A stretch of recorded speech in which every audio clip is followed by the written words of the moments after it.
I would like to share with you briefly how the Word of Life of September has been a real guide to me personally and the whole new city in these difficult times.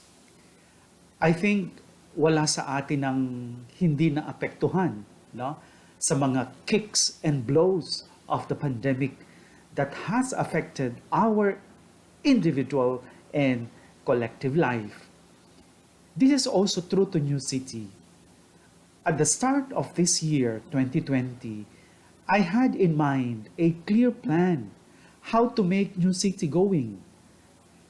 For example, I planned to print four important books for this year. And then I also attended online sessions on digital management, definitely to help me develop a more strategic way of doing things, no? To be more engaging and eventually increase the New City Magazine subscriptions and the sales of the books, and still several other plans. And suddenly, the pandemic, we all know it has affected millions of lives all over and have closed thousands of companies, resulting to joblessness. And until now, we are seeing the effects, okay, the ripple effects of all this. In front of this worldwide phenomenon, I also started to see the effects of this on New City. For example, from the start of the lockdown in March up until July, we did not receive any requests of subscription renewals. We were not even able to sell books. But we continued to operate just the same, taking the safest way, that is, to work from home.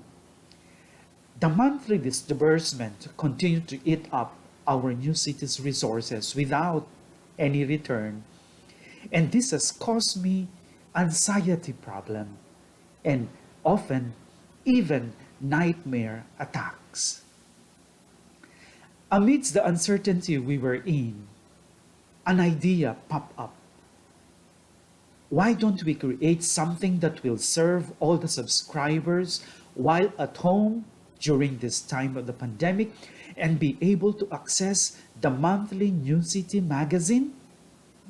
This idea was like a blast of light coming directly from the Holy Spirit that has taken us all to work overtime. And as many of you know, last July 19, we have launched the project, the New City Audio Magazine. We did not have funds to bring this project ahead, nor we had people to do the voice recordings, nor we were sure if this will be embraced by the people, by the intern members of the Focolare movement in the Philippines. In any case, we told ourselves that we will do everything we can using all possible means to bring this idea ahead, certain that if it is coming from God, He will bring it into fruition. During the online launching, there were more than 100 participants. We clearly told everyone that we were targeting 500 memberships by the end of October, and said that if we will not reach this target, it simply means that we will have to find other ways. And we were also open to discontinue it.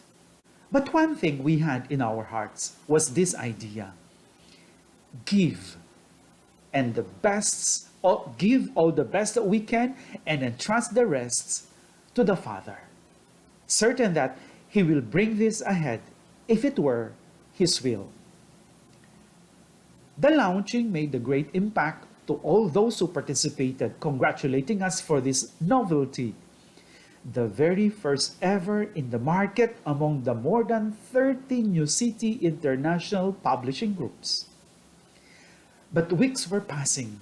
We could not see the impact translating into number of memberships. What to do? I felt pushed from within that I needed to communicate this to all the intern members of the Focolare movement. So, I sent an email updating everyone about the current financial situation of New City and inviting all to support the audio magazine project. I also prepared a sponsorship letter that I sent to people who I knew have the financial capability to embrace this project. At the start of September, I started to get some positive feedback from some people and also expressing their support. This has pushed me to give more, and it became clearer to me what the Word of Life of September states. Give, and gifts will be given to you. It continues, and it will be poured into your lap.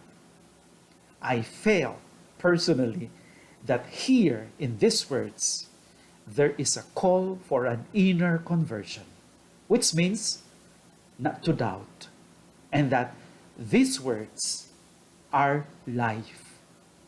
The following days, I got 3 emails assuring me of their financial commitment. A person living in the US called me early in the morning of Sunday, telling me that she got my letter and she asked me if it was okay to deposit a big amount to the New City Bank account. I was moved to tears during our conversation, not so much because of the huge amount of money she was offering, but because in that very moment, I felt that Jesus was telling me, gifts will be given to you, pressed down, shaken together. Some days after this call, another intern called me up and asked me to send to him via email the letter of sponsorship because there is one volunteer couple who was asking why they did not receive it. So, I did, without expecting anything. That was morning. When I returned in the office after lunch, I already got an email from this couple who requested me for the letter telling me that together they decided to deposit a specific amount to the New City Bank account. This time, 3 times bigger to the first offer to help New City. At the start of the launching of the project, I thought that the money that we have in the bank and the amount that we can gather from the 500 membership subscriptions, we will be able to sustain New City's operation at least for 3 months, starting from October. But with the providence that have come, this has already doubled our projected period of operations. And to let you know that today, the membership to the audio magazine has now reached more than 420. With the way God is showing us His concrete love, I believe we will even go beyond what we have projected. Let me end this sharing by quoting the part of the Word of Life of this month, September, that reflects our experience in New City. And I would like to quote, "The image of an abundant reward poured into our lap makes us understand the measure of God's love for us. It is boundless, and God fulfills His promises to us in a way that exceeds all our expectations. The immensity of His love frees us from anxiety we may feel because of our own limited calculations and plans." Thank you for listening.